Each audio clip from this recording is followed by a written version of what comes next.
calmly chewed a piece of grass as Guevara took a map from his pocket and unfolded it on the dirt. Resting his chin on his hand, Guevara looked at the map and then below, where the ribbon of oiled road switched back on itself in a series of tight hairpins. What was called the Camiri Highway was not much more than a 2-lane dirt track. Often it was worse. Immediately before each of the hairpin corners was a rude wooden guardrail, and beyond the series of drop-offs, the road was thin and nearly straight as it traversed the valley 9 or 10 kilometers distant. In places, the road doubled on itself, trees clumped together, and on the valley floor irregularly shaped plots of corn were bordered by clumps of brush and lavish stands of hardwood. As it paid off into the valley, the road shone almost white against the grass-covered hillsides. Joaquin squinted down into the valley. On the road below, a truck and 2 jeeps appeared over a distant hill, and slowly began the long climb. "I'm guessing we have 20 minutes, maybe 30, Joaquin said. "Yes," Guevara answered. "Do you think they'll send a patrol up first?" "If they do, we'll see it." Guevara took a pair of binoculars from his pack and studied the convoy. Behind the vehicles, ochre trails of dust blew off to the south.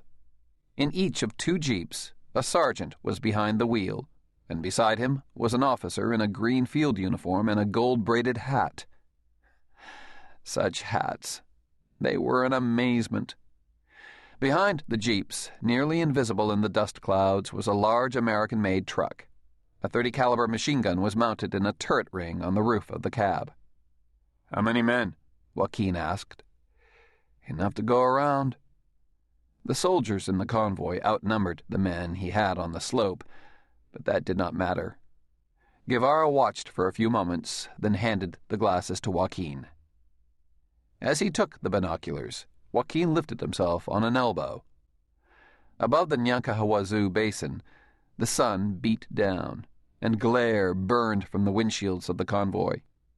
Joaquin counted 38 Bolivian soldiers and 2 officers. Like Guevara, he wasn't worried by the numbers. Joaquin had learned long ago that a few men in ambush could kill many men on a road, and he was sure the Comandante knew his business. "Keep the center group out of sight in the ravine," Guevara said. "I'll initiate on the lead vehicle." Joaquin glanced over the ambuscade. 10 men were hidden along the outside of the turn, and another 17 in a line with Joaquin and Guevara. They made roughly the shape of an L. 20 more men were in cover just over the crest of the hill, backing up the main force, a surety against surprises on their flank or rear. "You think they're ready for this?" Joaquin asked. "Us or the army?" Joaquin smiled tightly. Guevara took back his binoculars and placed them in his pack. "What's the matter, Joaquin? Got the butterflies?" "Bats is more like it." It was Guevara's turn to smile. Joaquin lifted himself to a crouch and trotted off toward a place among the second group.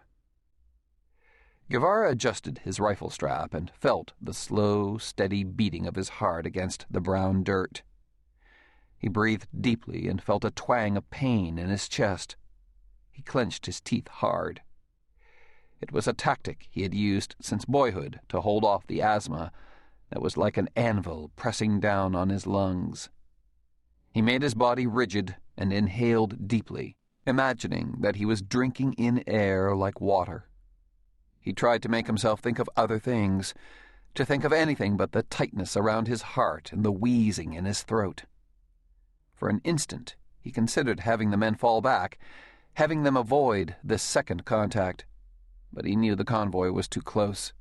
They were committed, and now the ambush must happen. Guevara had not wanted contact with the enemy for several reasons. In the first place, the Bolivian comrades were Greene, and that was why they had scattered after the first exchange of fire.